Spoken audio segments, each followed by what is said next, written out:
নমস্কার বন্ধুরা, টেস্টি কুকসে সবাইকে স্বাগত। আজকে আবার একটা নতুন রেসিপি নিয়ে এসেছি।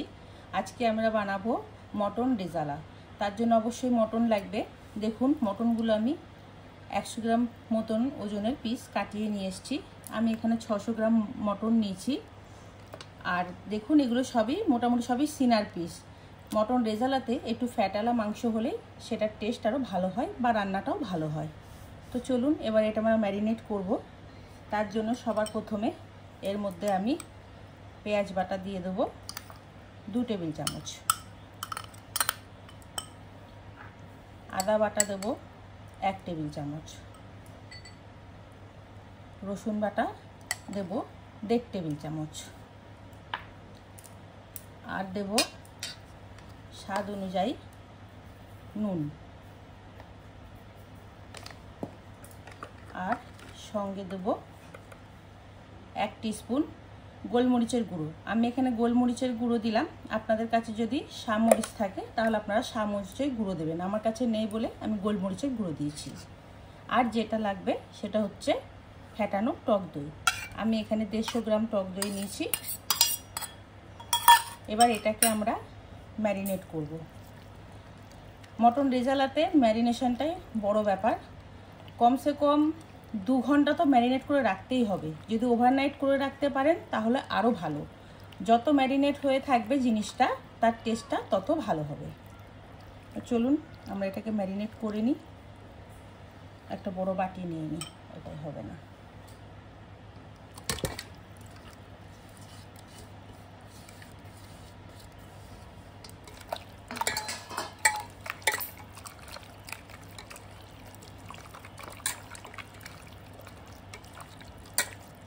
ব্যাস, ম্যারিনেট করা হয়ে গেছে। এটাকে এবার আমি 2 থেকে 3 ঘন্টার জন্য ফ্রিজে রেখে দেবো ম্যারিনেট করার জন্য। এটা যতক্ষণ ম্যারিনেট হচ্ছে ততক্ষণ আমাদের আরও কিছু মশলা করতে হবে। তো চলুন আমরা সেগুলো করে নিই। মশলা করার জন্য সর্বপ্রথমে গ্যাস জেলে কড়াই বসিয়ে নিয়েছি। এবার এর মধ্যে দিচ্ছি হাফ জায়ফল, এইটুখানি অল্প দারচিনি, একটা জয়িত্রীর ফুল, 2টো শুকনো লঙ্কা গোটা, আর 1 টিস্পুন গোটা ধনে। এইগুলোকে এবার আমি খুব ভালো করে ভেজে নেবো একটু। তারপরে এটা আমরা গুঁড়ো করে নেব। মশলাগুলো ভাজা হয়ে গেছে। এবার এগুলোকে আমি ঢেলে একটু ঠান্ডা করে নেব, তারপর এটা গুঁড়ো করব। এর মধ্যে এবার আমরা এই কড়াইতে অল্প জল দেব, দিয়ে এই ছোটো সাইজের এরকম 3টে পেঁয়াজ আমরা একটু সেদ্ধ করে নেবো, নিয়ে এটাও আমরা পেস্ট করব।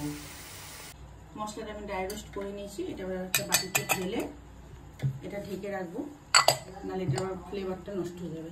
এবার এই মধ্যেই আমি 1 চামচ পোস্ত আর 15 থেকে 20টা কাজু বাদাম, এটাও আমি একসঙ্গে ড্রাই রোস্ট করে এটা পেস্ট করে নেব।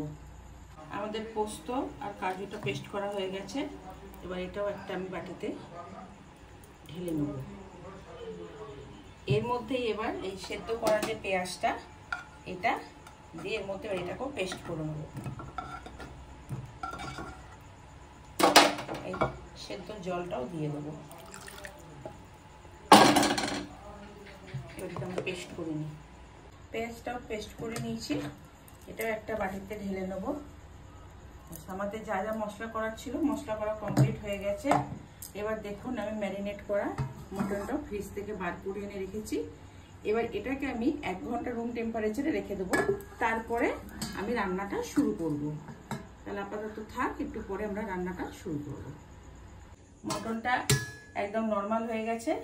এইবার গ্যাসে আমি একটা প্রেসার কুকার বসিয়ে নিয়েছি। নিয়ে এবার এর মধ্যে আমি 2 টেবিল চামচ ঘি দেবো। এটা ঘি দিয়ে করলে টেস্টটা বেশি ভালো আসে, তাই ঘি দিচ্ছি আমি। আপনারা যদি মনে করেন রিফাইন তেল দিয়ে করবেন তাও করতে পারেন। ঘিটা মেল্ট হয়ে গেছে। এবার এর মধ্যে আমি 10 থেকে 12টা গোটা গোলমরিচ আর একটা শুকনো লঙ্কা দেব ফোড়ন।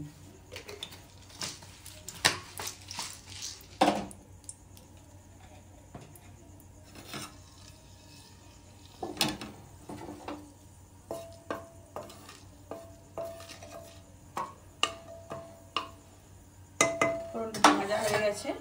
এবার এর মধ্যে আমি ম্যারিনেট করা মটনটা দিয়ে দেবো।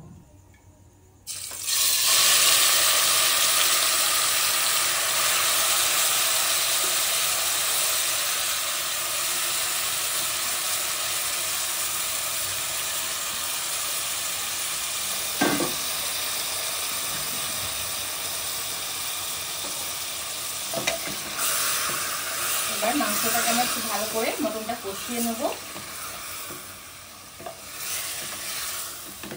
দেখুন মটনটা আমার মোটামুটি কষানো হয়ে গেছে। এবার যে সেদ্ধ করা পেঁয়াজ যেটা বেটে রেখেছিলাম এবার সেটা দিয়ে দেবো।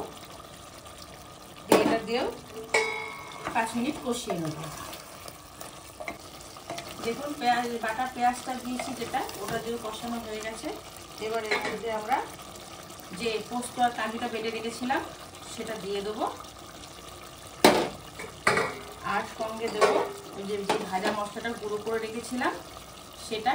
এখন আমি হাফ দেব, আবার পরে এটা আমি ব্যবহার করব। এবার এই সমস্ত মশলাটা দিয়ে এটাও 2 মিনিট মতো কষিয়ে নেবো, নিয়ে তারপরে আমরা জল দেবো। দেখুন ওই মশলাটা দিয়ে আমার কষানো হয়ে গেছে।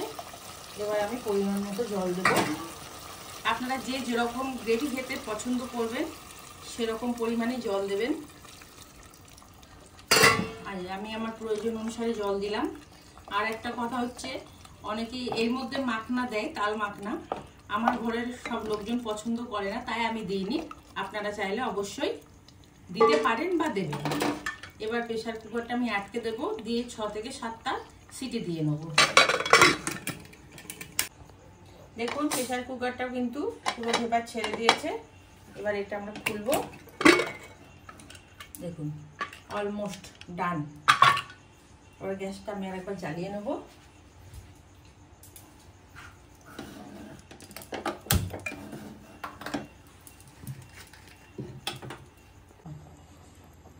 দেখুন আমরা কিন্তু কোনো হলুদের ব্যবহার করিনি, কিন্তু কালারটা খুবই সুন্দর এসছে। মটনও সেদ্ধ হয়ে গেছে। এবার এর মধ্যে আমরা দেব 1 চামচ গোলাপ জল,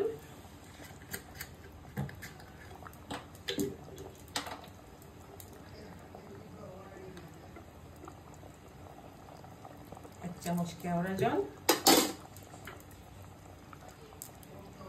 2 থেকে 3 ড্রপ মিঠা আতর, আর যে ভাজা মশলাটা রেখে দিয়েছিলাম অর্ধেক তখন ব্যবহার করেছিলাম, আর এই অর্ধেকটা এখন দিয়ে দেবো।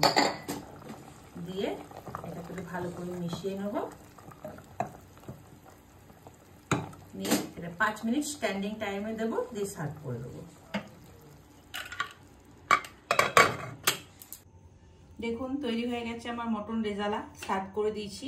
এটা রুটি, পরোটা, নান সবকিছুর সাথে খেতে খুবই ভালো লাগে। তো আমার ভিডিওটা কেমন লাগলো অবশ্যই জানাবেন, আর আপনারাও এইভাবে বাড়িতে বানিয়ে খাবেন। যদি আমার ভিডিওটা ভালো লেগে থাকে তাহলে অবশ্যই লাইক, শেয়ার ও সাবস্ক্রাইব করবেন। সবাইকে শুভরাত্রি, ধন্যবাদ।